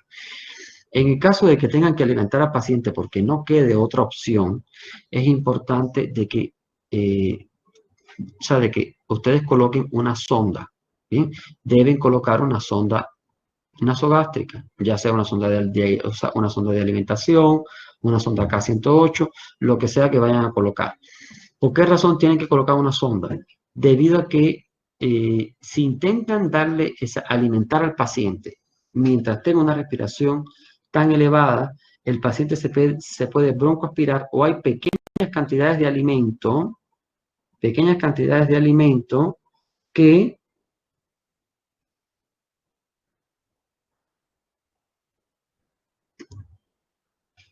eso va a generar, eso va a provocar